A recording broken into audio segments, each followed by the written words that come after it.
من نفس کشتگی انمون نفسه که تو را در همین حالت آوردگی که اینقدر غرور داری، اینقدر مقصد بلند هوایی داری، اینقدر مقصد مردمی را که تو میکشی، مردمی را که بدرقه میکنی، مردمی را که آزار میتی، همه این سببش همینه که تو در همون چنگال نفسی، تو مقصد نفس لجام زده سوار شدگی ای، تو داروی انمی خصلت رذیله ای. اشهد ان لا اله الا الله البر الكريم الرؤوف الرحیم و اشهد ان محمدا عبده و حبیبه و خلیله الداعی الى الدین الى الدین القویم و الصلاة و السلام على رسوله الحلیم و على آله و اصحابه اجمعین. از خداوندی که بسیار مهربان است، از خداوندی که بسیار رحیم و کریم است، خواهان او هستیم که الله مهربان در خاندان این برادر ما دوران فیض و برکاتش نازل کند. تمنیات و مقصودها و مرامهای نیکشون حاصل و باز هم محبت و اخلاصشون به دین خدا زیاد گرداند. گذشتگانشون خدا رحمت و مغفرت کنه. فرزندکار الله مهربان توفیق و هدایت نصیب کنه. قدوم همه مهمون ها در خدای مهربان حسنات نویسه و این ماه مبارک الله مهربان توفیق شو و قوت شو برای ما نصیب گردانه الهام تو که از این ماه مبارک ما روزه بداریم و از الله مهربان خواهانیم هستیم که خداوند محبت های ما را، میل ها مونه، اخلاص ها مونه او به دین خدا زیاد بگردانه. برادرای عزیز و گرامی، یک آیتی را از سوره مبارکه شمس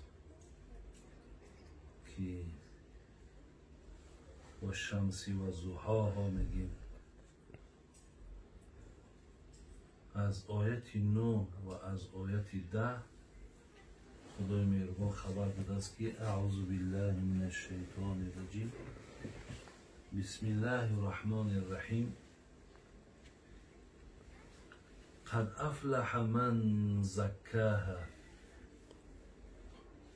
و قد خاب من دساها. صدق الله العظیم. برادران عزیز و گرامی، پیش از آنی که این آیت ها را ما برای شما که مفسرای گرامی، دانشمندای ما چگونه معناها کردن گفته بذارم. خداوند بسیار سپاسگزاریم که در همین جمهوری ما و شما، در همین دیار ما و شما، خداوند این خیلی امکانیت ها را با میاره که در بین برادرای مسلمان خواه کمتر باشد خواه بیشتر هم باشد میشینیم و مردم ما مقصد خواهشش بر همینه که یک صحبت در گرد همین نشست ها باشد. مقصد اگر چنده که خداوند بازم نعمتاش زیاد کنه، همه نوش نعمت در پیشمون هست و الله مهربان این نوش نعمت ها را هم با در خاندان هر یک مسلمان ما و شما نازل فرماید. ولی بعد خوردن یا بعد مثال از نزد دسترخوان‌ها بلند شدن. باز در خواهش‌های ما همینه که یک صحبت میشید. حقیقتاً برادران عزیز، این بسیار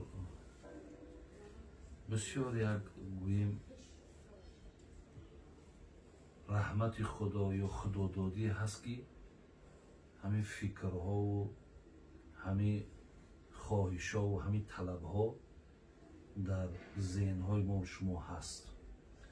گوییم خیلی بنده‌های خوبی خدا هم که وقتی دوست می‌دارن که یک حدیث و یک آیتی معنا کرده شود، یعنی انشاءالله از قلب‌های بسیار پاک و خوبی همین مردم خبر می‌دهد.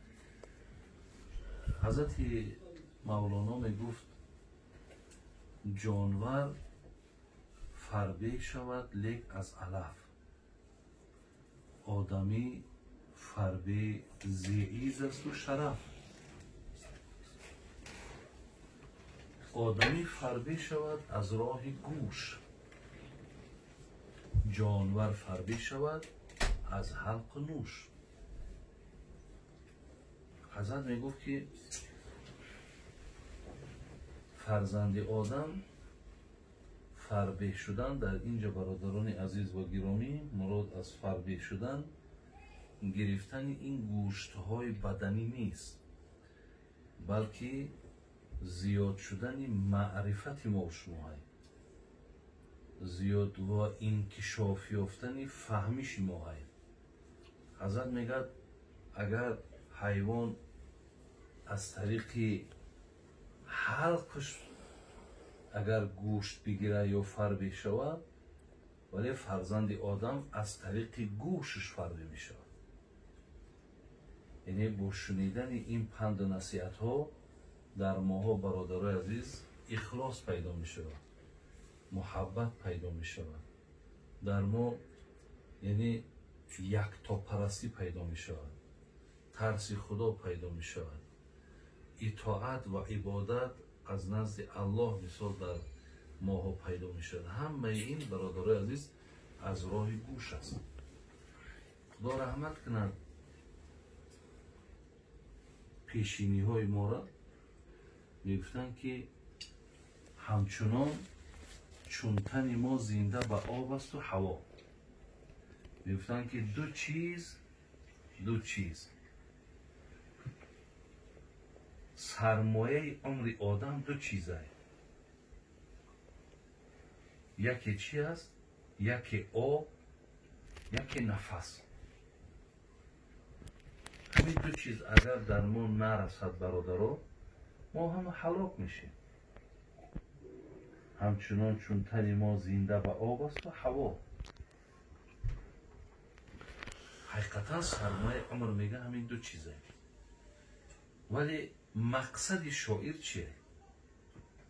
میگه که همچنان چون تن ما زنده به آب است و هوا، سخن خوب دل مردم را همان آب و هواست. ولی برادرای عزیز، این عزیز خدا را مقصدش چی بوده است؟ میگه انا همین پند و نصیحت ها را گوش کردن یا از قال الله و قال رسول الله استفاده کردن، میگه چی است؟ میگه برادرای عزیز همین هم میگه رنگ نفس و رنگ آب، همین هم برادرای عزیز مهمه. برای همین ما امروز بهبودی که در فرزندامون میبینیم یا تربیه های بسیار نیکی را که در فرزندان میبینیم، بسیار اینها از شنیدن شدگی‌اند. شنیدن برادرها و همینها مقصد از همین جهت در همین کار پیشروی کردن. خیر به هر حال خداوند سپاسگزاریم که هر جا که بریم مردم خواهشش همینه که یک معنای آیت قرآن یا یک حدیث پیامبر مقصد گوش کنن. بسیار این برادر عزیز خوبه، بسیار خیره که ملت ما مقصد تا این درجه و مقام رسیده که در محفل و معرکش میخواهند که یکان پند و نصیحتی باشه. بسیاری برادران مثل برادر دوران اولها مردم دعوت میکردن یا عقیقه داشت یک چیزی داشت، ولی حاضر بدون یگان محفل معرکه هم دعوت میکنه که مثال در خانه ما انا پای قدوم مثال یک اهل علم شود و همچنان در خانه ما مقصد یار و دوستاش جمع میکنه یگان صحبت شود و ما در همین ثواب مقصد چکار کنیم شریک شیم. خوش به حال او کسایی که همین خیلی نیت های نیک دارن. بسیاری ما برادرها بینید خانه ها مونده این خیلی غیرت نداریم، یک دسترخوان پرتویم، چهار دوست و برادرها را فیراد کنیم، یک اهل علم فیراد کنیم، در خانه ما صحبت شود. این چیزا در فکرامون هم نیست، در خیالامون هم نیست. علال خصوص برادرها همین چیزا باز در طبیعت های ما و شما. برای همین این بسیار نیک برادر عزیز که خانه‌ای که اگر از همین چیزها برخوردار باشند خداوند برکت چون که آن کسانی رو که در خاندانشون همین مسیحیت ها و همین محفل ها رو آراسته میکنن گر سری خوردن نمیره و گر سری این میره که البته بسیار یک در مردم محبت میلی دین پیدا شدن این بسیار خیلی زیاد دارد. آیتی را که من خواندم برادر عزیز از سوره مبارکه دیم شمس بود، آیت 9 و آیت 10. الله چی گفت؟ گفت قد افلح من زکاها و قد خواب من دساها. ببینیم میگه قد افلح من زکاها. خدا میگه افلح برادر عزیز به معنای این آدم مقصد عزت یافت، این آدم سربلند شد. کدام وقت؟ هرگاهی که اگر برادر عزیز نفسش پاک نگه دارد، نفس پاک نگه دارد. همین من زکاها اما های آخرش ضمیر اشاره به سوی نفسه. کسی اگر پاک نگه داشت نفسش را، هر آینه الله گفت که این آدم رستگاری یافت، این آدم خیر یافت، این آدم نجات یافت. در ادامه آیه چی میگه؟ و قد خواب من دساها. خب خواب به معنای ذلیل شد، خوار شد کی؟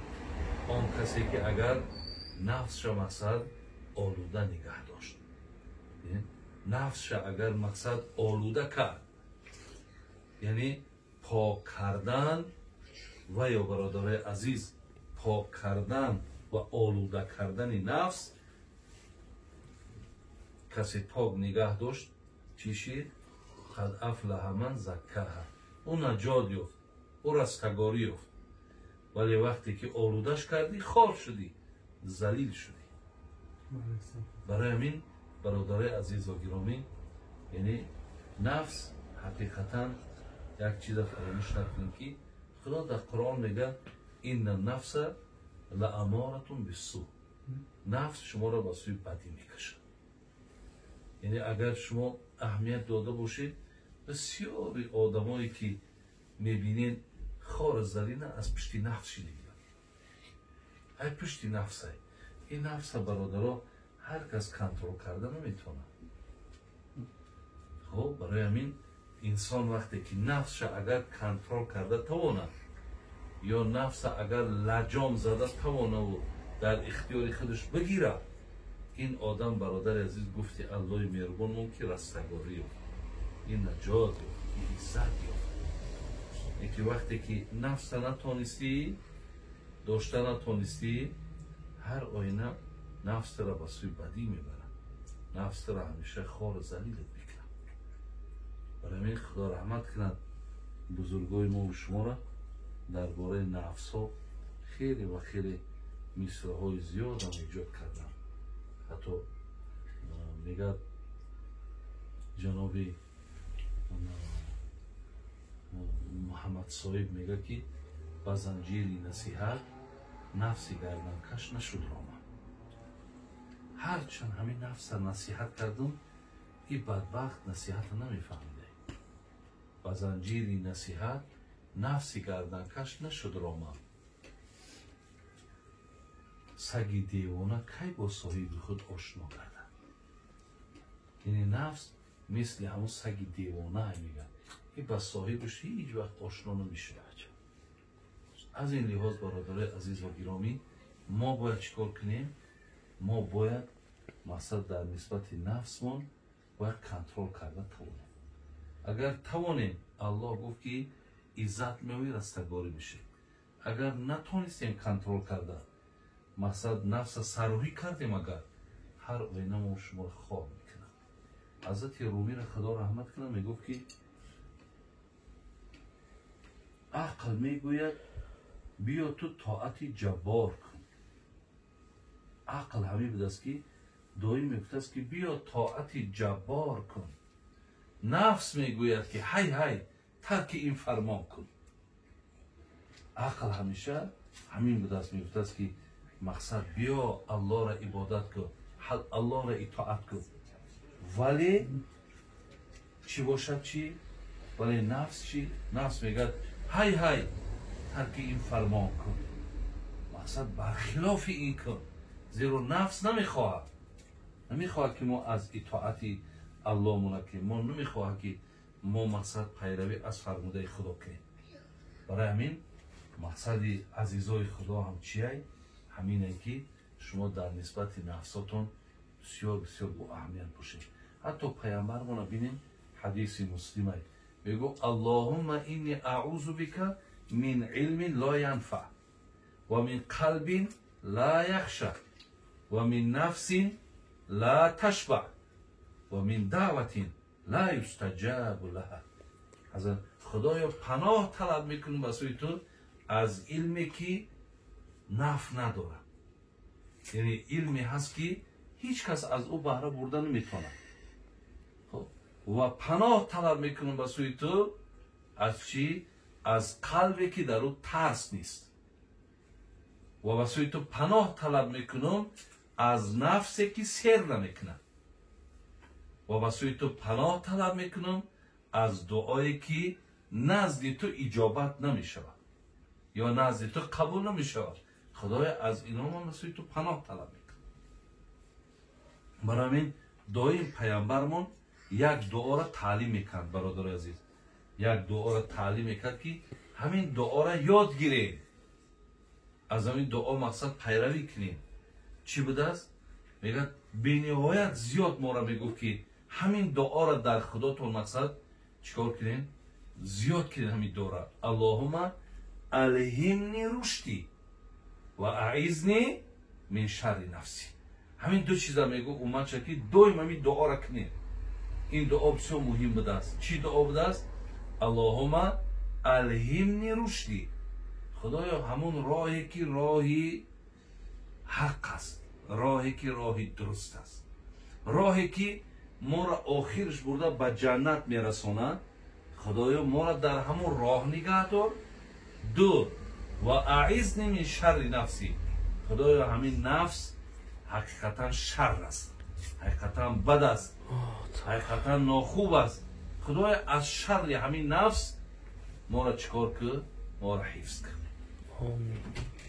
همین دعا را پیامبرمون چیلی که میگه همین آیت قرآن تعلیم داد، همین دعا را میگه مثل همون ما را تعلیم داد. زین لحاظ برادران عزیز و گرامی حقیقتا در گرد نفس ما صحبت‌های زیاد دارید. و حضرت ابن حجر اسقلانی هم این عالم برجسته هم سخن زیبا داره. میگه تو لمن عقله امیرا والویل لمن بین. میگه خوش به حال آن کسی که اگر پادشاهی او عقلش باشد. والویل لمن عقله اسیرا. بینید وای به حال آن کسی که اگر عقلش اسیرش باشد. و همچنان هم با چیز میگه خوش به حال آن کسی که نفس تابعش باشد، وای به حال آن کسی که مقصد او تابع نفس باشد. برای همین برادرای عزیز و گرامی ما میبینیم کسایی را که بسیار آدمای معروف و مشهورند که پشت نفس مقصد بسیار قیمت قدرشون دادن. برای همین یک قصه هست، من بسیار جدا همین را گفته میگذارم فقط برای یک آدما فهمن که این نفس چیه. میگه یک آدمی بسیار مقصد گوییم انا کلانزاده بگیم یا بسیار آدمی انا معروف و مشهور بودن. میگه وقتی که از در داخل خانه شدن، میگه در اینجا میگه مردم همه پیشش خیست، مردم همه پیش خیست. میگه یک نفرک میگه همیتا نشسته بود، خیلی نشسته آمد. میگه قطعی مردم سلام کرده، راستی این آمد گفت با این مقصد کیه که پیش من نمیخیزه؟ او میگه طرفش نگاه کرده گفت تو مرا نمیشناسی من کیم؟ نمیدونی که من کیم؟ تو میدونی که مقصد من همه عیده سیما 10 آدم کشته شدگی، 10 آدم شرطر کبر آمدگی، تو کی مقصد پیش من نمیخیزی؟ یه آدم میگه من از خود از زورم، من از خود از زورم، من نفری را کشتگیم که تو اسیری اویی. این آدم میگه حیران میشود من اسیری کیم؟ میگه من نفس کشتگیم. همون نفسی که تو را در همین حالت آوردگی که اینقدر غرور داری، اینقدر مقصد بلند هوایی داری، اینقدر مقصد مردمی را که تو میکشی، مردمی را که بدرقه میکنی، مردمی را که آزار میتی، همه این سببش همینه که تو در همون چنگالی نفسی. تو را مقصد نفس لجام زده سوار شدگی، تو داروی انا میخسته توی رسیله ای.